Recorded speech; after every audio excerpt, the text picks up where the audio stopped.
വംശീ വിഭൂഷിതകരാൽ നവനീരദാഭാൽ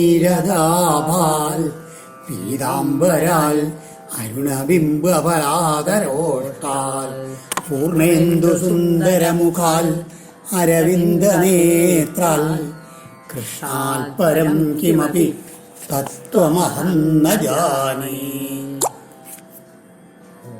ഓം നമോ ഭഗവതേ വാസുദേവായ. ഓം നമോ നാരായണായ.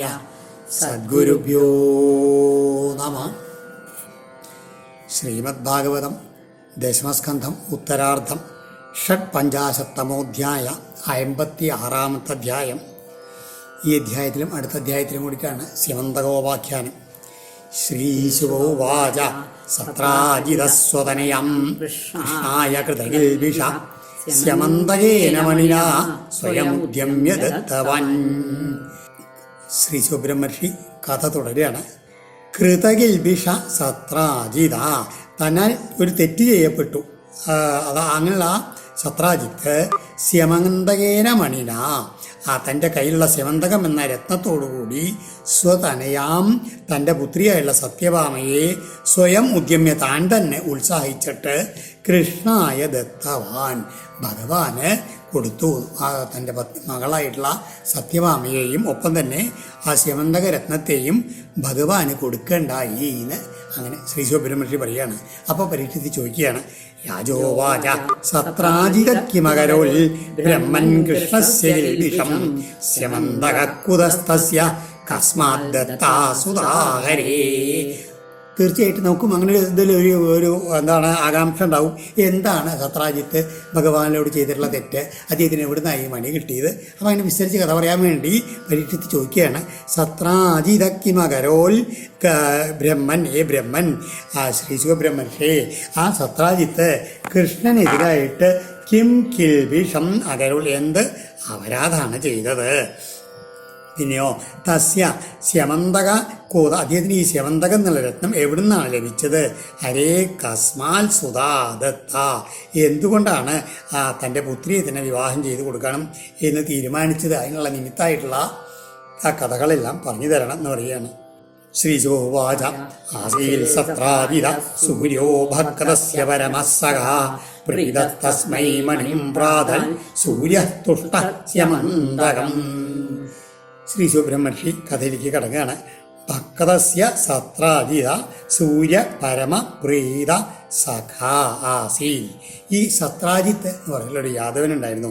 അദ്ദേഹം എങ്ങനെയെന്ന് വെച്ച് കഴിഞ്ഞാൽ സൂര്യഭഗവാന്റെ ഏറ്റവും വലിയ സ്നേഹിതനായിരുന്നു, ഭക്തനായിരുന്നു. അങ്ങനെ ആ തൻ്റെ ഭക്തനായിട്ടുള്ള ചങ്ങാതിയായിട്ടുള്ള ആ സത്രാജിത്തിൽ സന്തുഷ്ടനായിട്ടുള്ള ആദിത്യൻ തസ്മൈ, അദ്ദേഹത്തിന് സ്യമന്തകം മണിം പ്രാതാൽ, സ്യമന്തകം എന്ന പേരുള്ള ഒരു രത്നത്തെ സമ്മാനിക്കുകയുണ്ടായി. സതം ബിഭ്രന്മണിം കണ്ഠേ ഭ്രാജമാനോ യഥാരവി പ്രവിഷ്ടോ ദ്വാരകം രാജൻ തേജസാ നോപലക്ഷിത. അദ്ദേഹം ഈ സത്രാജിത്ത് പരീക്ഷിത്തെ തം മണിം കണ്ഠേ ബിഭ്രൽ, ആ മണി അങ്ങനെ തൻ്റെ കഴുത്തിലങ്ങനെ കെട്ടിക്കൊണ്ട് രവിയഥ, നല്ല ശോഭമുള്ള മണിയാണ്. അപ്പം വേറൊരു സൂര്യനെ എന്ന പോലെ ഭ്രാജമാന, പ്രകാശിക്കുന്നവനായിട്ട് ദ്വാരകാം പ്രവിഷ്ട, ദ്വാരകയിലേക്ക് അങ്ങനെ വന്നെത്തി. തേജസാ ന ഉപലക്ഷിത, ആ രത്നത്തിൻ്റെ തേജസ് കാരണം ആർക്കും ആരാണ് വരണമെന്ന് തിരിച്ചറിയാൻ പറ്റിയില്ല. ആകെക്കൂടി തേജസ് മാത്രമേ കാണാറുള്ളൂ. തം വിലോക്യ ജനാദൂരാൽ തേജസാ മുഷ്ടദൃഷ്ടയ ദിവ്യദേക്ഷൈർഭഗവതേ ശശംസു സൂര്യസംഗീത. ആ സമയത്ത് ദ്വാരകാവാസികളായിട്ടുള്ള ജനാ തം ദൂരാൽ വിലോക്യ, ആ സത്രാജിത്ത് അങ്ങനെ ശോഭയോട് വരുന്നു കണ്ടിട്ട് തേജസാ മുഷ്ടദൃഷ്ടയ, അദ്ദേഹത്തിൻ്റെ ആ ശോഭ കാരണം അങ്ങനെ കണ്ണൊക്കെ മഞ്ഞളിച്ചിട്ട് സൂര്യസംഗീത, സാക്ഷാൽ സൂര്യൻ തന്നെയാണോ എന്ന സംഖ്യയോടുകൂടി അക്ഷൈ ദിവ്യതേ ഭഗവതേ ശശംസു, തൻ്റെ രാജധാനിയിലെങ്ങനെ ചങ്ങാതിമാരായിട്ട് പകട കളിച്ചുകൊണ്ടിരിക്കണമായിട്ടുള്ള ഭഗവാനോട് വന്നിട്ട് ഈ കാര്യം പറഞ്ഞു. നാരായണ നമസ്തേസ്തു ശംഖചക്രഗദാധര ദാമോദര അരവിന്ദാക്ഷ ഗോവിന്ദയതു നന്ദന. ആദ്യം തന്നെ അവർ ഭഗവാനെ ഓരോരോ പേരുകൾ വിളിച്ച് എങ്ങനെയാണ് സ്തുതിക്കുകയാണ്. ഹേ നാരായണ, അല്ലയോ നാരായണ, ശംഖചക്ര ഗദാധര, 4 കൈകളിൽ ശംഖചക്ര ഗദാ പത്മങ്ങൾ ധരിച്ചവനും, ദാമോദരനും അരയില അതിൽ ദാമോദരൻ എന്നുള്ള പേരുള്ളവനും, ചന്താമര കണ്ണനും, ഗോവിന്ദനും, യാദവ ശ്രേഷ്ഠനുമായ തേ നമ അസ്തു, അങ്ങയ്ക്ക് നമസ്കാരം ഭവിക്കട്ടെ. ഏഷ ആയാതി സവിതാ ത്വം ദിദൃക്ഷുർജഗൽപദേ മുഷ്ണൻ ഗവസ്തി ചക്രേണ നൃണം ചക്ഷുംഷി ദിഗ്മഗോ. നോക്കൂ, ഹേ ജഗൽപദേ, അല്ലയോ ലോകനായക, അങ്ങയെ കാണാൻ വേണ്ടി എന്താണ് ത്വാം ദിദൃക്ഷു ആയാതി, അങ്ങയെ കാണാൻ ദർശിക്കുവാൻ ആഗ്രഹിച്ചു വരുന്നു. ആര്? എങ്ങനെയാണ്? ഏഷ സവിത, സാക്ഷാൽ സൂര്യഭഗവാൻ ഇതാ അങ്ങയെ കാണാൻ വേണ്ടി വരുന്നു. അദ്ദേഹത്തിൻ്റെ ആ ശോഭ കാരണം ഗവസ്തി ചക്ര, രശ്മികളുടെ ചക്രത്താൽ നൃണാം ചക്ഷുംഷി മുഷ്ണൻ, ഞങ്ങളുടെ എല്ലാവരുടെയും കണ്ണുകളുടെ മുഴുവൻ അങ്ങോട്ട് കവർന്നെടുത്തിരിക്കുന്നു. കണ്ണൊക്കെ ഒന്നും കാണാൻ വയ്യാത്ത അവസ്ഥയിലായിരിക്കും എന്ന് പറയുകയാണ്. നന്വന്വിച്ഛന്തി മാർഗം ത്രിലോക്യം വിബുധരിഷഭ ജ്ഞാത്വാദ്യഗൂഢം യദുഷോ ദ്രഷ്ടും ത്വം യാത്യജ പ്രഭോ. ഹേ പ്രഭോ, ഭഗവാന്റെ മഹത്വം കൊണ്ടല്ലേ സാക്ഷാൽ സൂര്യഭഗവാൻ തന്നെ ഇവിടെ കാണാൻ വരുന്നത്. അതുകൊണ്ടാണ് ഹേ പ്രഭോ, പ്രഭാവശാലിൻ, വിബുധരിഷഭ ത്രിലോക്യാം തേ മാർഗം അന്വിച്ഛന്തി നനു, ഈ 3 ലോകങ്ങളിലുമുള്ള ദേവർഷശ്രേഷ്ഠന്മാരെല്ലാവരും അങ്ങയെ ഇങ്ങനെ അന്വേഷിച്ചുകൊണ്ട് ഇങ്ങനെ വരികയാണ്. തീർച്ച അതിൻ്റെ ഉദാഹരണമാണ് ഇപ്പോൾ ഇതാ ആദിത്യൻ ഇപ്പോൾ ത്വാം യദുഷു ഗൂഢം ജ്ഞാതം, അങ്ങ് ഇവിടെ അവിടുന്ന് പോന്നിട്ട് ഈ യാദവന്മാരുടെ ഇടയിൽ രഹസ്യമായിട്ട് താമസിക്കേണ്ടതെന്ന് അറിഞ്ഞിട്ടാണ് ഇവിടെ ദ്രഷ്ടും യാതി അങ്ങയെ കാണാൻ വേണ്ടി ഇവിടെ വന്നിരിക്കണത് എന്നൊക്കെ പറയുകയാണ്. ഇവിടെ യാത്യജ, ഇവിടെ അജൻ എന്നുള്ള വാക്കിന് ആദിത്യനാണെന്നാണ് അർത്ഥം എന്നാണ് ശ്രീധരീയത്തിൽ പറയുന്നത്. ശ്രീശുകൗവാച നിശമ്യ ബാലവചനം പ്രഹസ്യാംബുജലോചന പ്രാഹനാസൗരവിർദേവ സത്രാജിന്മണിനാജ്വലൻ. ശ്രീ സുബ്രഹ്മണ്യ പറയുകയാണ്, ഈ വിവരമില്ലാത്ത ആൾക്കാരുടെ വാക്ക് കേട്ടിട്ട് നിശമ്യ ആസൗ, ഇയാള് രവി ഇദ്ദേഹം സൂര്യദേവനൊന്നല്ല, മണിനാജ്വലൻ, തൻ്റെ കഴുത്തിൽ കെട്ടിയിട്ടുള്ള ആ സ്യമന്തകരത്നം കൊണ്ട് ശോഭിക്കുന്ന സത്രാജിത്താണ്. അംബുജലവദന ഇങ്ങനെ ചിരിച്ചുകൊണ്ട് ഭഗവാൻ ഇപ്രകാരം പറഞ്ഞു. സത്രാജിൽ സ്വഗൃഹം ശ്രീമൽ കൃത കൗതുകമംഗളം പ്രവിശ്യ ദേവസദനേ മണിം വിപ്രൈർണ്യവിലേശയൽ. ഈ സത്രാജിത്ത് എങ്ങനെയാണ് കൃത കൗതുകമംഗളം, വളരെ കൗതുകത്തോടെ മംഗളകർമ്മങ്ങൾ പെട്ടിരിക്കുന്നതും ശ്രീമൽ, ശ്രീത്വമുള്ളതുമായ സ്വഗൃഹം, തൻ്റെ ഗൃഹത്തിലേക്ക് പ്രവിശ്യ ചെന്നിട്ട് വിപ്രൈ മണിം ദേവസദനെ നിവേശയൽ, ബ്രാഹ്മണരെ കൊണ്ട് ആ രത്നത്തെ പൂജാമുറിയിൽ കൊണ്ടേ വെച്ച് സ്ഥാപിപ്പിച്ചു. അവിടെ പൂജിക്കാനുള്ള ഏർപ്പാടൊക്കെ ആക്കി. എന്താണ് അതിൻ്റെ ഇതെന്ന് വെച്ച് കഴിഞ്ഞാൽ, ഈ മണി ദിവസവും വേണ്ട രീതിയിൽ ഗൃഹത്തിൽ വെച്ച് ആരാധിക്കുന്ന സമയത്ത് ദിനേ ദിനേ സ്വർണഭാരാനഷ്ടൗസ സൃജതി പ്രഭോ ദുർഭിക്ഷമായ അരിഷ്ടാനി സർപ്പാദിവ്യാദയോ അശുഭാ നസന്തി മാനിനസ്തത്ര യഥാസ്ഥ്യർത്ഥിതോ മണി. ഈ മണിയുടെ മഹത്വം എന്താ, ഒരു ശോഭ മാത്രമല്ല, എന്താണ് ഏ പ്രഭോ സമണി, ഈ സ്യമന്തകരത്നം പൂജിക്കപ്പെട്ടുകൊണ്ട് എത്ര ആസ്ഥ എവിടെ സ്ഥിതി ചെയ്യുന്നുവോ തത്ര അവിടെ ദിനേ ദിനേ ഓരോ ദിവസവും അഷ്ടൗ സ്വർണഭാരൻ 8 ഭാരം സ്വർണത്തെ സൃജതി ഉൽപ്പാദിപ്പിക്കുന്നു എന്നാണ്. പിന്നെയോ അത് മാത്രമല്ല, ഇത് എവിടെ വെച്ച് പൂജിക്കുന്നു, അവിടെ ദുർഭിക്ഷ മാരി അരിഷ്ടാനി, ക്ഷാമം മഹാമാരി ഗ്രഹപ്പിഴ അതൊന്നും ഉണ്ടാവില്ല എന്ന് മാത്രമല്ല, സർപ്പാദിവ്യാധയ, സർപ്പഭയം ആദിവ്യാധികൾ തുടങ്ങിയുള്ള അശുഭങ്ങളും മായിന തട്ടിപ്പുകാരും സന്ധി ഒരിക്കലും അവിടെ ഉണ്ടാവുകയില്ല എന്ന് പറയുകയാണ്.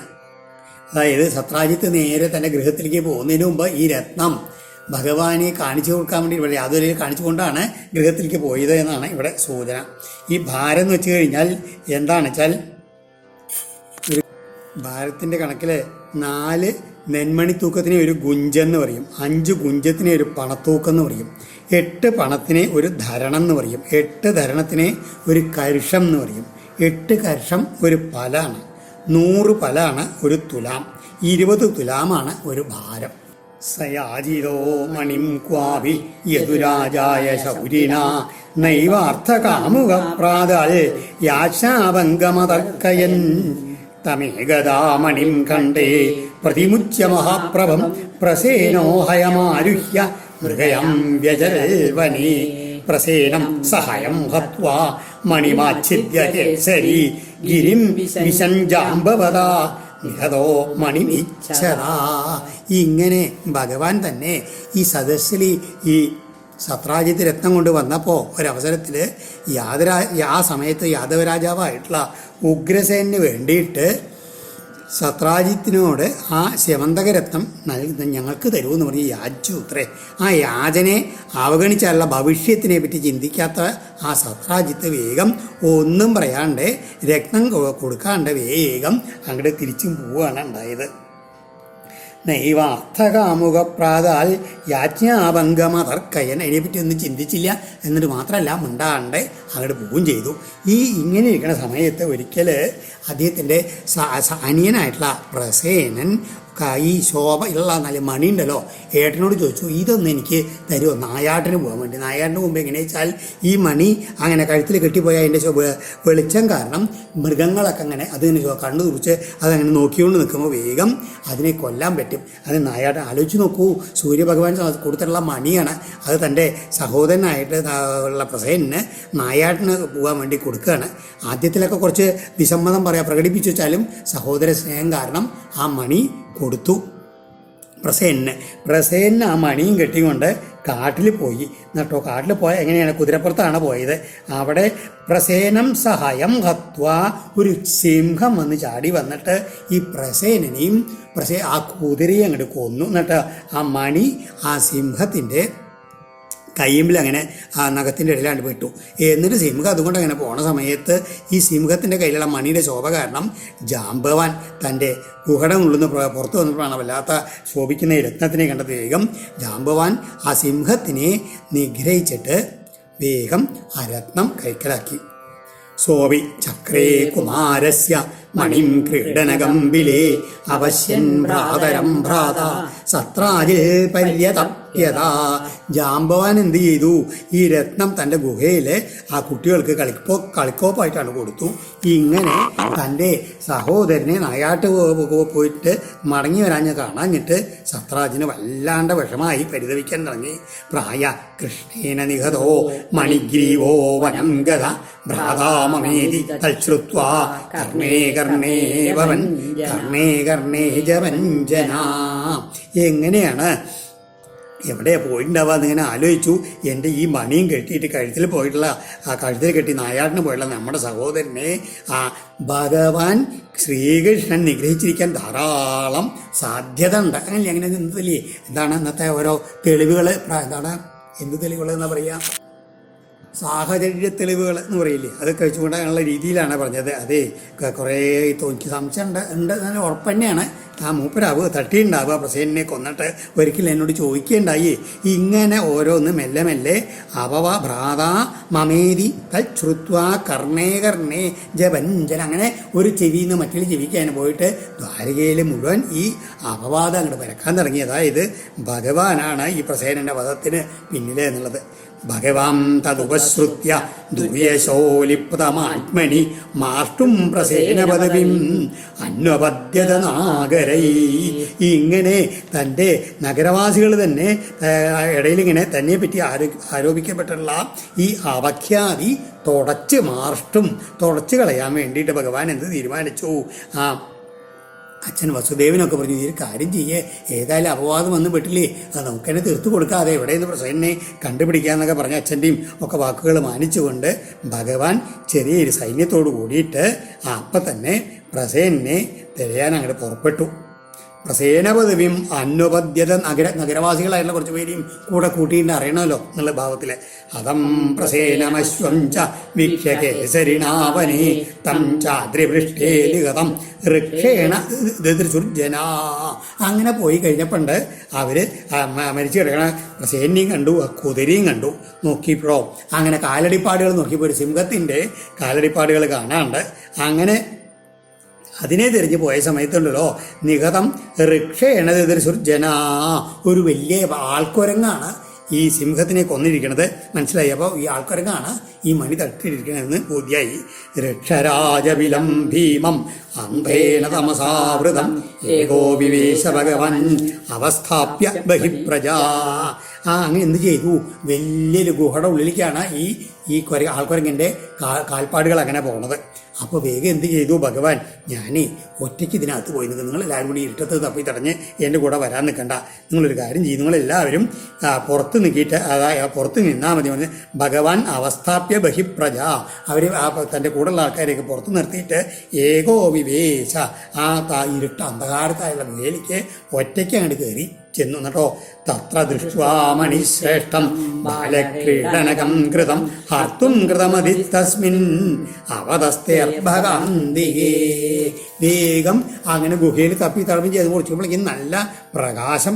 അവിടെ എങ്ങനെയാണ് ഒരു കുട്ടിക്ക് കളിക്കാൻ ഈ രത്നല്ലേ എടുത്തുകൊണ്ടൊരു കുട്ടി കളിച്ചുകൊണ്ട് നിൽക്കുകയാണ് അവിടെ. അത് വേഗം ഭഗവാൻ എന്ത് ചെയ്തു, ആ കുട്ടിയുടെ അടുക്കലേക്ക് പോയിട്ട് മെല്ലെ ആ രത്നം അങ്ങോട്ട് തട്ടിയെടുക്കാൻ തുടങ്ങുകയാണ്. ആ സമയത്ത് അപൂർവം നരം ദൃഷ്ട്വാ ധാത്രീ ചുക്രോശബീതവൽ തച്ഛ്രുത്വാഭ്യത്രവൽ ക്രുദ്ധോ ജാമ്പവൻ ബലിനം വരാ. ആ പെട്ടെന്നൊരു പരിചയമില്ലാത്ത ഒരാള് ആ ഗുഹയിൽ വന്ന് കണ്ടപ്പോൾ ആ കുട്ടിയെ നോക്കണ ധാത്രി ഉണ്ടല്ലോ, ആ ധാത്രി ഉറക്കെയാണ് കരഞ്ഞു, കള്ളൻ കള്ളൻ എന്ന് പറഞ്ഞിട്ട് ആ പേടിച്ചിട്ട്.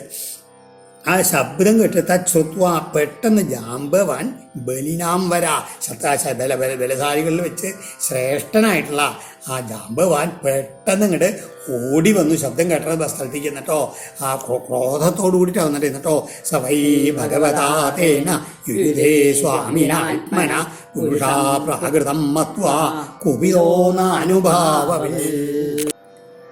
പുരുഷം പ്രാകൃതം മത്വാ തന്നെയാണ്. അതായത് ഈ സമയത്ത് ആ ജാമ്പവാൻ അങ്ങോട്ട് ഓടി വന്നിട്ട് തൻ്റെ സ്വാമിയായിട്ടുള്ള ശ്രീരാമചന്ദ്രനാണ് മുമ്പിൽ നിൽക്കുന്നത്.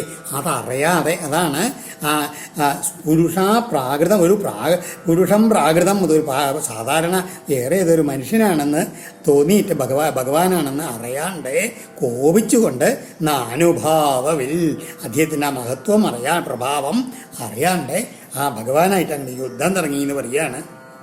ഈ ജാമ്പവാൻ ചിരഞ്ജീവിയാണ്. ഋക്ഷൻ എന്ന് പറഞ്ഞാൽ കരടി എന്നാണ്, കുരങ്ങെന്ന് അർത്ഥമുണ്ട്. ഈ മനുഷ്യരുമായിട്ട് വളരെ സാമ്യമുള്ള ഒരു വർഗ്ഗമാണെന്നാണ് പറയണത്. ദ്വന്ദ്വയുദ്ധം സുതുമുലം ഉഭയോർ വിജിഗീഷതോ ആയുധാശ്മദ്രുമൈർദോർഭി ക്രവ്യാർത്ഥേ ശേനയോരിവ ആസീൽ തദാ അഷ്ടാവിംശാഹം ഇതരേതരമുഷ്ടിഭി വജ്രനിഷ്പേഷ പരുഷൈർ അവിശ്രമമഹർനിശം. ഇങ്ങനെ ഇവര് രണ്ടുപേരും തമ്മിൽ എങ്ങനെയാണ് വിജീഷതോ, രണ്ടാളും വിട്ടുകൊടുക്കാത്ത ആൾക്കാരാണ്. ജയിച്ചുക്കളായിട്ടുള്ള ആൾക്കാരാണ് അവരിരുവരും. ഉഭയോ ആ ക്രവ്യാർത്ഥേ ശേനയോ ഇവ, ഒരു മാംസകഷ്ണത്തിന് വേണ്ടിയിട്ട് രണ്ട് പരുന്തുകൾ അങ്ങോട്ടും ഇങ്ങോട്ടും പൊത്തിക്കേറില്ലേ, അതുമാതിരി ആയുധ അശ്മദ്രുമായി കല്ലുകളെ കൊണ്ടും മരങ്ങളെ ആയുധങ്ങളാക്കിക്കൊണ്ടും ദോർഭി കൈകളെ കൊണ്ടും വജ്രനിഷ്പേഷ പരുഷൈ ഇടിവെട്ടും പോലെ കഠിനമായിട്ടുള്ള ഇതരേതര മുഷ്ടിവി നല്ല പരസ്പര മുഷ്ടിപ്രഹരം കൊണ്ടും സുതൂമൂലം വല്ലാണ്ട് ഞെരുക്കം കൊണ്ടുള്ള ദ്വന്ദ്വയുദ്ധം. ആ ദ്വന്ദ്വയുദ്ധം അങ്ങനെ അങ്ങോട്ട് നീണ്ട് അങ്ങോട്ട് പോയി എന്ന് പറയാണ്. ആവിശ്രമം, രാവും പകലും ഉറങ്ങാണ്ടാണ് യുദ്ധം. എങ്ങനെ 28 ദിവസം അഹർനിശം ആസിൽ 28 ദിവസം രാവും പകലും ഈ യുദ്ധം നീണ്ടു നിന്നു എന്ന് പറയാണ്. അതിഗംഭീരമായിട്ടുള്ള യുദ്ധം. കൃഷ്ണമുഷ്ടി വിനിഷ്പാദ നിഷ്പിഷ്ടാംഗോരുബന്ധന ക്ഷീണസത്വ സിന്നഗാത്ര തമാഹാദീവ വിസ്മിത. ഇങ്ങനെ ഇരിക്കുമ്പോഴേക്കും കൃഷ്ണമുഷ്ടി വിനിഷ്പാദ നിഷ്പിഷ്ട അംഗ ഉരുബന്ധന, ഭഗവാന്റെ ആ പ്രഹരം കൊണ്ട്, മുഷ്ടിപ്രഹരം കൊണ്ട് ജാമ്പവാന്റെ സാന്ധ്യബന്ധങ്ങളൊക്കെ തകർന്നിട്ട് ബലഹീനനായിട്ട് എങ്ങനെയാണ് ശരീരമൊക്കെ വേർത്ത് കുളിച്ച് അവശനായിട്ട് അതീവല്ലാണ്ട് അത്ഭുതപ്പെട്ടവനായിട്ട് മഹാഭഗവാനോട് അപ്പോഴാണ് തന്നെ ഇങ്ങനെ തോൽപ്പിക്കുന്ന ആൾക്കാർ ഒരാളെ ഉള്ളൂ എന്നുള്ള ഭാവത്തിൽ ആ ഭഗവാനോട് അങ്ങനെ പറഞ്ഞു ജാമ്പവാൻ. ജാനേ ത്വാം സർവഭൂതാനാം പ്രാണ ഓജസഹോബലം വിഷ്ണും പുരാണപുരുഷം പ്രഭവിഷ്ണുമതീശ്വരം. ഭഗവാനെ ത്വാം സർവഭൂതാനാം പ്രാണ ഓജസഹ ബലം പുരാണപുരുഷം പ്രഭവിഷ്ണും അതീശ്വരം വിഷ്ണുവും ജാനേക്ക് മനസ്സിലായി അങ്ങ് ആരാണെന്നുള്ളത് എന്ന് പറയാൻ. എന്താണ്? ആ എല്ലാ ജീവജാലങ്ങളുടെയും പ്രാണനും ഓജസ്സും മനഃശക്തിയും ബലവും എല്ലാമായിട്ടുള്ള ആദി പുരുഷനായിട്ടുള്ള സാക്ഷാൽ മഹാവിഷ്ണുവാണ് അങ്ങ് എനിക്ക് ബോധ്യായി. ത്വം ഹി വിശ്വസൃജം സ്രഷ്ട സൃജ്ഞാനാമഭിയച്ച സൽ കാലകലയതാമീശ പര ആത്മാ തഥാത്മനം. അങ്ങ് ത്വം ഹി വിശ്വസൃജാം സ്രഷ്ട, ഈ പ്രപഞ്ചത്തിനെ സൃഷ്ടിക്കുന്ന പ്രജാപതിമാരുടെയും കൂടി സ്രഷ്ട സൃഷ്ടികർത്താവാണ്. സൃജ്യാനാം, അതുമാതിരി സൃഷ്ടിക്ക് ഉപയുക്തങ്ങളായിട്ടുള്ളവരുടെ കൂട്ടത്തിൽ സത്തായിരിക്കുന്നത് എന്തൊക്കെയുണ്ടോ, അതായത് ആ പ്രവൃത്തി, അതായത് സൃഷ്ടിക്കുന്ന ആൾക്കാരുടെ സ്രഷ്ടാവാണ് അങ്ങ്. ഒപ്പം തന്നെ അതിൻ്റെ പദാർത്ഥങ്ങളുണ്ടല്ലോ അതിൻ്റെ എല്ലാം വാസ്തവമായിട്ടിരിക്കുന്ന എല്ലാമാണ്, അതും അവിടെ തന്നെയാണ്. പിന്നെയോ ആ കാലശക്തികളുടെ നിയന്താവായിട്ടിരിക്കുന്നതും അങ്ങ് തന്നെയാണ്. കാലസ്വരൂപനുമാണ് അങ്ങ്. ജീവാത്മാക്കളുടെയും അന്തര്യാമിയായിട്ടുള്ള എല്ലാ ജീവാത്മാക്കളുടെയും അന്തര്യാമിയായിട്ടുള്ള പരമാത്മാവും അങ്ങല്ലാണ്ട് വേറെ ആരുമല്ല ഭഗവാനേ. കാരണം എത്രയോ കൽപ്പങ്ങൾ കഴിഞ്ഞിട്ടുണ്ട് ഈ ജാമ്പുവാനെ. അനവധി നല്ല ദീർഘായുസുള്ള ആളാണ് അദ്ദേഹം. അദ്ദേഹത്തിന് പരാജയം എന്നുള്ളത് ഇതുവരെ അറിഞ്ഞിട്ടില്ല.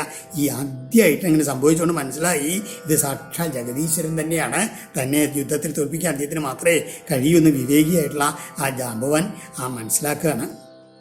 എന്നിട്ടോ ആ തൻ്റെ നാഥനായിട്ടുള്ള തൻ്റെ എന്താണ് ആരാധ്യപുരുഷനായിട്ടുള്ള ശ്രീരാമചന്ദ്ര സ്വരൂപനായിട്ട് ഭഗവാനെ കണ്ടുകൊണ്ട് അങ്ങനെ സ്തുതിക്കുകയാണ്. യസ്യേഷ ദുഃഖലിതരോഷ കടക്ഷമോക്ഷൈർ പത്മാദിശൽ ക്ഷുഭിതനക്രതിമിംഗലോബ്രി സേതുകൃസ സ്വയച ഉജ്ജ്വലിതാ ചലങ്കാ രക്ഷസിരാംസി ഭുവി പേതുരിരുക്ഷതാനി. യസ്യ ഈശൽ ഉൽക്കലിത രോഷ കടാക്ഷമോക്ഷൈ, ആരുടെ ആ ചെറിയൊരു കോപം വന്നിട്ടുള്ള കടക്കൺ വിക്ഷേപങ്ങളാൽ ആ ക്ഷുഭിത നക്ര ശോഭിച്ച മുതലകളും തിമിംഗലകളും നിറഞ്ഞ അബ്ധി സമുദ്രം വർമ്മ ആദിശൽ മാർഗം നിർദ്ദേശിച്ചു. സ്വയശ, തൻ്റെ സ്വകീർത്തിമയമായിട്ടുള്ള ആ അദ്ദേഹത്തിൻ്റെ കീർത്തിയെ പ്രസിദ്ധീകരിക്കുക ലോകം മുഴുവൻ കേൾക്കുന്നതായിട്ടുള്ള സേതുകൃത, ആ സമുദ്രത്തിൽ കൂടെ സേതു ബന്ധിച്ചിട്ട് ലങ്കാ ഉജ്ജ്വലിത, ലങ്കാനഗരം ചുട്ടരിക്കപ്പെടുകയുണ്ടായി. ഇഷുക്ഷതാനി, അമ്പുകളാൽ എയ്തു മുറിക്കപ്പെട്ട രക്ഷശിരാംസി, രാക്ഷസ ശിരസ്സുകൾ ഭൂവി പേതുജ വീഴുകയും ഉണ്ടായി. ഇതി വിജ്ഞാത വിജ്ഞാനം ഋക്ഷരാജാനമച്യുത വ്യാജഹാര മഹാരാജ ഭഗവൻ ദേവകീസുത. നേരത്തെ പറഞ്ഞില്ലേ യസ്യ ആരുടെ തോണ്ട് വീഴുന്ന അങ്ങനെയുള്ള ഭഗവാനെയാണ് അതിൻ്റെ മുമ്പിലത്തെ ശ്ലോകത്തിലുള്ള ത്വം ഹി വിശ്വസൃജാം സ്രഷ്ട എന്നൊക്കെ പറഞ്ഞപ്പോൾ സൂചിച്ചില്ലേ. അല്ല ജാനേ ത്വം സർവഭൂതാനാം, ആ ഭഗവാന്റെ മഹത്വമായിട്ടാണ് കഴിഞ്ഞ ശ്ലോകത്തിൽ ആ വിശേഷണങ്ങളായിട്ടാണ് പറഞ്ഞത്. ആ ശ്രീരാമചന്ദ്രനായിട്ടിരിക്കുന്ന ആ പരാക്രമം ഇങ്ങനെ താൻ ജ്ഞാനവിജ്ഞാന സ്വരൂപനാണെന്ന് അറിഞ്ഞു തൻ്റെ ഭക്തനായിട്ടുള്ള ആ ജാമ്പുവാൻ എന്ന് മനസ്സിലാക്കിയിട്ടുള്ള ആ ഭഗവാൻ എന്ത് ചെയ്തു? ആ ഋക്ഷരാജാവിന് ആ ജാമ്പുവാനോട് ഇങ്ങനെ പറഞ്ഞു. അഭിമൃശ്യ അരവിന്ദാക്ഷ പാണിനാ ശങ്കരേണ തം കൃപയാ പരയാ ഭക്തം പ്രേമഗംഭീരയാ ഗിരാ. വളരെ പ്രേമത്തോടു കൂടിയിട്ട് ഭക്തിയോട് കൂടിയിട്ട് അതേസമയത്തിന് നല്ല ഗാംഭീരമായിട്ടുള്ള സ്വരത്തിൽ എങ്ങനെയാണ് കൃപയാ കാരുണ്യത്തോടുകൂടി പാണിനാ ശങ്കരേണ തം അഭ്രമിച്ച് അങ്ങനെ തൻ്റെ ശാന്തിപ്രദമായിട്ടുള്ള കൈകളെ കൊണ്ട് മെല്ലെ തൻ്റെ ആ ഭക്തനായിട്ടുള്ള ആ ജാമ്പവാനെ ഇങ്ങനെ തലോടിക്കൊണ്ടാണ്. കാരണം 10-28 ദിവസം യുദ്ധം ചെയ്തതല്ല, അദ്ദേഹത്തിൻ്റെ ക്ഷീണമൊക്കെ മാറ്റം വേണ്ടേ. അങ്ങനെ അതാണ് ശങ്കരേണ മംഗളം നൽകുന്നതായുള്ള കൈകളെ കൊണ്ട്, സുഖം നൽകുന്നതായുള്ള കൈകളെ കൊണ്ട് അങ്ങനെ തലോടിക്കൊണ്ട് ആ ഭഗവാൻ ഇപ്രകാരം പറഞ്ഞു. മണിഹേതോരിഹ പ്രാപ്ത വയവൃക്ഷപദേ ബിലം നിത്യാഭിശാപം പ്രമജൻ നാത്മനോ മണിരാമുന ഇത്യുക്ത സ്വാം ദുഹിതരം കന്യാം ജാമ്പവതിം മുദാ അരിഹണാർത്ഥം സമണിനാ കൃഷ്ണായോപജഹാരഹ. നോക്കൂ, ഈ ഋക്ഷപതേ എന്ന് വിളിക്കാം. അല്ലയോ ഋക്ഷരാജാവായിട്ടുള്ള ജാമ്പവാനെ, എന്താണ് ഈ മണിയെ ഉദ്ദേശിച്ചുകൊണ്ടാണ് ഞാനിപ്പോൾ അവിടെ വന്നിരിക്കുന്നത്. കാരണം എനിക്ക് ഒരു മിഥ്യാഭിശാപം, ഒരു വൃഥാ അപവാദം വന്നിരിക്കുന്നു എൻ്റെ പേരിൽ. അത് ഞാനാണ് അപഹരിച്ചെന്നുള്ളത്. അതിനെ തുടച്ചു നീക്കാൻ വേണ്ടിയിട്ട്, അത് അന്വേഷിച്ച് കണ്ടുപിടിക്കാൻ വേണ്ടിയിട്ടാണ് ഭ്രമൃജൻ ആത്മനോ മിഥ്യാഭിശാപം മണിന മുന, ഈ മണി കൊണ്ടുണ്ടായിട്ടുള്ള ആ ശാപത്തെ, അപവാദത്തെ തുടച്ചു നീക്കാൻ വേണ്ടിയിട്ടാണ് ഞാനിവിടെ വന്നിട്ടുള്ളത് എന്ന് പറയുകയാണ്. അത് കേട്ടപ്പോൾ ജാമ്പവാന് വലിയ സന്തോഷമായിട്ട് വേഗം എന്ത് ചെയ്തു, ആ മണി തിരിച്ചു കൊടുത്തു. എന്ന് മാത്രമല്ല, തൻ്റെ ആദരവിൻ്റെ സൂചകമായിട്ട് തൻ്റെ പുത്രിയായിട്ടുള്ള ജാമ്പവതിയും സന്തോഷത്തോടുകൂടി ആ ശ്രീകൃഷ്ണനായിട്ട് അങ്ങോട്ട് സമർപ്പിച്ചു.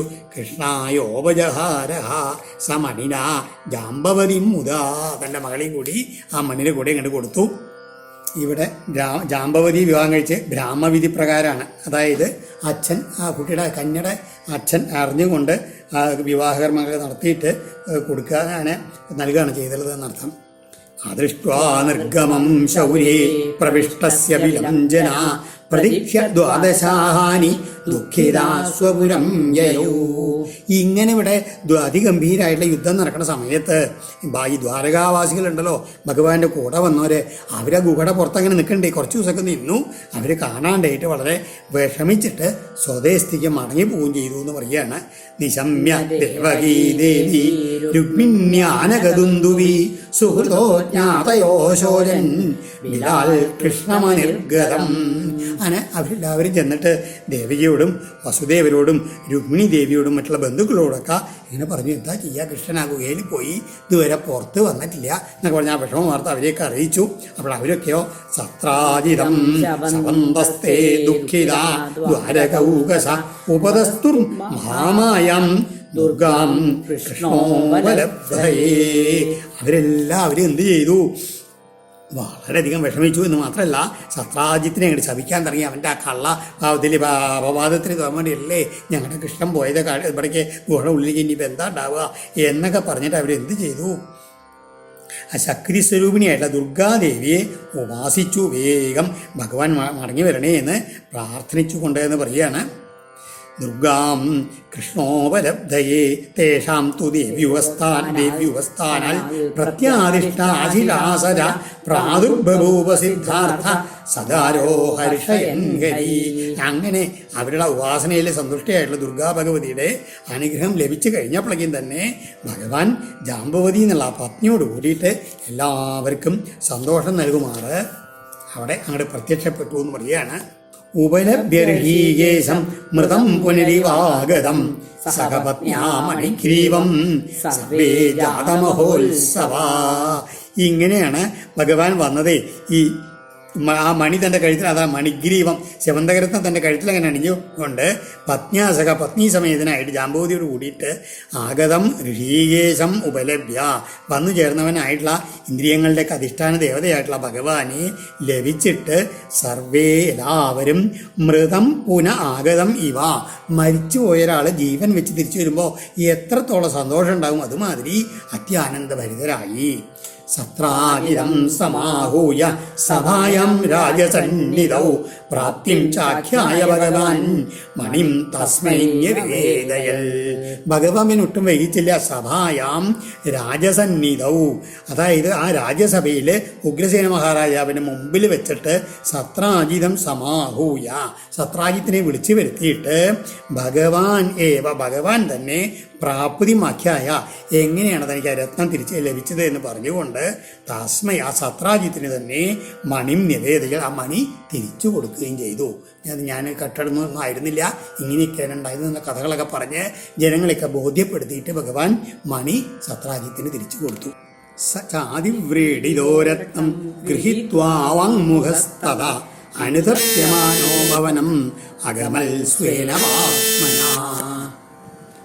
ചാതിവ്രീഡിതോ രത്നം ഗൃഹീത്വ ആ ലജ്ജ എല്ലാവരും മുമ്പിൽ വെച്ച് ഇങ്ങനെ ഭഗവാൻ ഇത് കൊടുത്തപ്പോഴേ വലിയ ലജ്ജിതനായി. കാരണം താൻ വേണ്ടാണ്ട് ഈ അപവാദങ്ങളൊക്കെ പറഞ്ഞുണ്ടാക്കിയില്ലേ എന്നൊക്കെ ആലോചിച്ചിട്ട് അതിവ്രീഡിത വളരെ ലജ്ജിതനായി. എന്തുകൊണ്ട്? പാത്മനെ താൻ ചെയ്തുള്ള അപരാധത്തിനാൽ ലജ്ജിതനായി അവാമുഖ തല താഴ്ത്തിക്കൊണ്ട് രത്നം ഗൃഹീത ഭഗവാൻ നല്ല രത്നവും മേടിച്ചിട്ട് അനുതപ്യമല്ലാണ്ട് പശ്ചാത്തപിച്ചുകൊണ്ട് സ ഭവനം അഗമൽ ആ സത്രാജിത്ത് തൻ്റെ ഗൃഹത്തിലേക്ക് മടങ്ങിപ്പോയി. എന്നിട്ടോ പോണ വഴിക്ക് ഇങ്ങനെ ആലോചിച്ചു. സോനുദ്യായം തദേവാഘം ബലവൽ വിഗ്രഹാകുല കഥം മൃജമ്യാത്മരജ പ്രസീതേൽ വാച്യുത കഥം കിം കൃത്വാ സാധുമഹ്യം സ്യൽ ന ശവേൽ വാ ജനോ യഥാ അദീർഘദർശനം ക്ഷുദ്രം മൂഢം ദ്രവിണലോലുപം. എന്താണ് ആലോചിച്ചത്? ബലവൽ വിഗ്രഹാകുല ഇങ്ങനെ ഈ ബലന്മാരായിട്ടുള്ള ആൾക്കാരോട് ഇങ്ങനെ ശത്രുത്വം സമ്പാദിച്ചത് വലിയ കഷ്ടമായി പോയി. കാരണം ഇത് ഭഗവാനും യാദവന്മാരും ഒരിക്കലും മറക്കില്ല. ഞാനിങ്ങനെ അവരോട് ഈ അപവാദം വരുത്തിയതൊക്കെ. അതുകൊണ്ട് ഇതെപ്പോഴും അവർ തത് അഘമേവ അനുധ്യായൻ താൻ ചെയ്തുള്ള ആ പാപത്തെ അപരാധത്തെ തന്നെ അങ്ങനെ ചിന്തിച്ചുകൊണ്ട് ആത്മരജ കഥം മൃജാമി എനിക്ക് വന്നുള്ള ഈ അപവാദം അല്ലെങ്കിൽ ഈ കളങ്കം എങ്ങനെ ഇനി തുടച്ചു നീക്കും? എപ്രകാരമായാലാണ് അച്യുത പ്രസീതേൽ കഥം വാ പ്രസീതേൽ ശ്രീകൃഷ്ണൻ എങ്ങനെയാലാണ് പ്രസാദിക്കുക?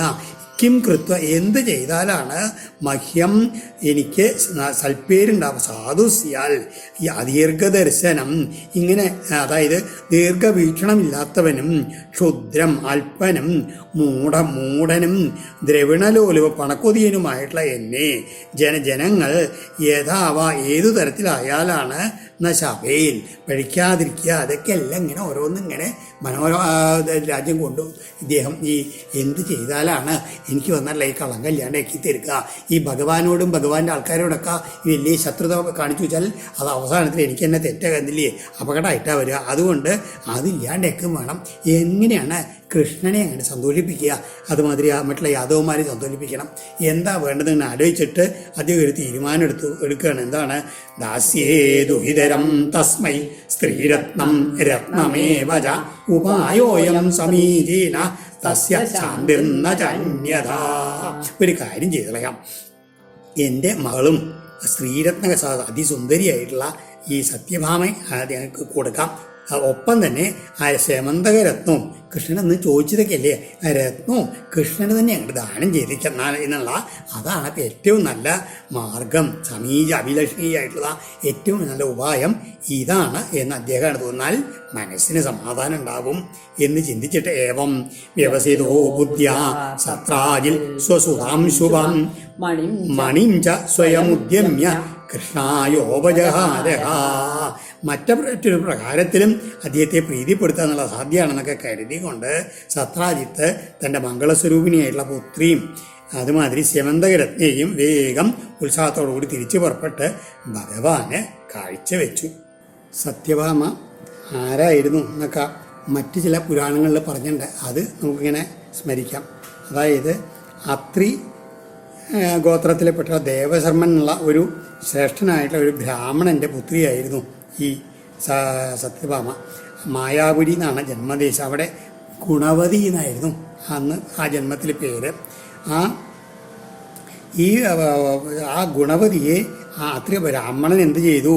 തൻ്റെ ശിഷ്യനായിട്ടുള്ള ചന്ദ്രൻ എന്നുള്ള കുമാരന് വിവാഹം കഴിച്ചു കൊടുത്തു. ഇതിപ്പോഴും നല്ല കൃതയുഗത്തിൻ്റെ അന്ത്യകാലത്താണ് ഈ കഥ ഉണ്ടായത്. അങ്ങനെ ഇരിക്കുക അവർക്ക് സന്താനങ്ങളൊന്നും ഉണ്ടായില്ല. അങ്ങനെ ഇരിക്കുന്ന സമയത്ത് ഈ ഗുണവതിയുടെ ഭർത്താവും അച്ഛനും ഒരിക്കൽ കാട്ടിൽ പോയിട്ട് കുശപ്പുല്ലും വിറകൊക്കെ സംഭരിക്കാൻ സമയത്ത് ഒരു അസുരൻ വന്നിട്ട് അവരെ നിഗ്രഹിച്ചു. അവർ പുണ്യം കൊണ്ട് എന്തുണ്ടായി?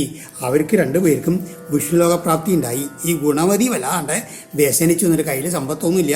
വീട്ടിലെ ഉപകരണങ്ങളൊക്കെ വിറ്റിട്ട് അച്ഛൻ്റെയും ഭർത്താവിൻ്റെയും ശേഷക്രിയകളൊക്കെ ചെയ്തു. അങ്ങനെ ഭക്തിയോട് കൂടിയിട്ട് ഏകാദശി വ്രതവും കാർത്തിക മാസം വ്രതമൊക്കെ എടുത്തുകൊണ്ട് അങ്ങനെ ജീവിക്കാൻ ആരംഭിച്ചു. അപ്പോഴേക്കും അവർ രോഗിണിയായി പനി പിടിച്ച് വല്ലാണ്ട് അവസ്ഥയിലും കുളിച്ചിട്ട് ഇതിൽ വിറച്ചുകൊണ്ട് വീണ്ടും ആ വ്രതം തുടരുകയാണ്. ആ സമയത്ത് പെട്ടെന്ന് ഒരു വിമാനം വന്നിട്ട് ആ ദേവി അങ്ങനെ വൈകുണ്ഠത്തിലേക്ക് പോവുകയാണ്. അപ്പോൾ പറഞ്ഞു, ഞാൻ സാക്ഷാൽ ഭഗവാൻ തന്നെയാണ്. ഞാൻ അവതരിക്കുന്ന സമയത്ത് അങ്ങയുടെ അച്ഛനും അതുമാതിരി ഭർത്താവൊക്കെ വീണ്ടും ജനിക്കും എന്നൊക്കെ പറഞ്ഞു. ആ അച്ഛനാണ് ഇപ്പോൾ ആ സത്രാജിത്തായി ജനിച്ചിട്ടുള്ളത്. ആ ശിഷ്യൻ അക്രൂരനാണ് എന്നൊക്കെ പറഞ്ഞിട്ട് ആ അതെ ഗുണവതി എന്നുള്ള ആണ് സത്യഭാമയായിട്ട് ഇവിടെ ജനിച്ചിട്ടുള്ളത്. താം സത്യഭാമം ഭഗവാൻ ഉപയേമേ യഥാവിധി ബഹുബിർ യാജിതം ശീല രൂപൗദാര്യ ഗുണന്വിതം. ഇങ്ങനെ ആ സത്യഭാമേ താം സത്യഭാമാം ഭഗവാൻ ഉപയമേ വേണ്ട രീതിയിൽ വിവാഹം കഴിച്ചു എന്ന് പറയുകയാണ്. കാരണം എന്താ, സത്യഭാമയുടെ ശീലരൂപ ഔദാര്യ ഗുണ സൗശീല്യം സൗന്ദര്യം ഔദാര്യം എല്ലാ ഗുണങ്ങളും കൊണ്ടും ഒത്തിണങ്ങിയവളാണ് സത്യഭാമ. ഭഗവാൻ ഏറ്റവും യോജിച്ചവൾ തന്നെയാണ് എന്ന് മാത്രമല്ല അനേകം പേരാൽ യാചിത വേറെ പലരും ഈ സത്യഭാമയെ വിവാഹം കഴിക്കണമെന്ന് ആഗ്രഹിച്ചിട്ടുണ്ടെന്ന് പറയുകയാണ്. അങ്ങനെയുള്ള സത്യഭാമയാണ് ഭഗവാൻ വേണ്ട വിധിപ്രകാരം വിവാഹം കഴിച്ചത്. ഭഗവാനാഹ നമണിം പ്രതീക്ഷാമോ വയം നൃപ തവാസ്തം ദേവഭക്തസ്യ വയം ച ഫലഭാഗിന. എന്നാലോ പരീക്ഷിത്തേ നൃപ വയം മണിം ആ രത്നത്തെ അദ്ദേഹം നാം ന പ്രതീക്ഷാമ ഞാൻ ഇതാ സ്വീകരിക്കുന്നില്ല. ദേവഭക്ത സൂര്യദേവന്റെ ഭക്തനായിട്ടുള്ള തവ ആ അങ്ങയുടെ കയ്യിൽ തന്നെ ഇതിരിക്കട്ടെ എന്ന് പറഞ്ഞുകൊണ്ട് സത്രാജിത്തിന് തിരിച്ചു കൊടുത്തു. ഇത്രയും കൂടി പറഞ്ഞു, വയം ച ഫലഭാഗിന, അങ്ങയുടെ കയ്യിലിരുന്നു വെച്ചാൽ ഇത് ഞങ്ങൾക്ക് തന്നെയാണല്ലോ, കാരണം ആ മകളുടെ ഭർത്താവല്ലേ. ഇപ്പോൾ ആ രീതിയിലാണ് ഭഗവാൻ അദ്ദേഹത്തിനോട് പറഞ്ഞതെന്ന് പറയുകയാണ്. അതായത് ഞങ്ങൾ തന്നെ ഒടുവിൽ ഇതിൻ്റെ ഫലഭോക്താക്കളാകും എന്നാണ് ഭഗവാൻ അരുളി ചെയ്തതിൻ്റെ തത്വം. ഓം ശ്രീകൃഷ്ണാർപ്പണമസ്തു. ഇത് ശ്രീമദ്ഭാഗവതേ മഹാപുരാണേ പാരമഹംസ്യാം സംഹിതായാം ദശമസ്കന്ധേ ഉത്തരാർദ്ധേ സ്യമന്തകോപാഖ്യാനേ ഷഡ്പഞ്ചാശത്തമോധ്യായ സർവത്ര ഗോവിന്ദനാമ സങ്കീർത്തനം. ഗോവിന്ദ ഗോവിന്ദ. അതായത് വേറെ അതാണ് ബഹുബീർ യാചിത എന്ന് പറഞ്ഞാൽ ബഹുബി കൃതവർമാദിഭി എന്ന് ശ്രീധരീതിയിൽ പറയേണ്ട ഈ സത്യഭാമയെ തനിക്ക് തരണം എന്ന് അക്രൂരൻ കൃതവർമാവ് ശതധന്വ പ്രമുഖമായിട്ടുള്ള പലരും പറഞ്ഞിരുന്നു എന്ന് വിഷ്ണുപുരാണത്തിലൊക്കെ പറഞ്ഞിട്ടുള്ളത് ഓർമ്മിച്ചുകൊണ്ടാണ് ശ്രീധരീയത്തിൽ പറയണത്. ആ കഥയൊക്കെ ഇനി അടുത്ത അധ്യായത്തിൽ വരും.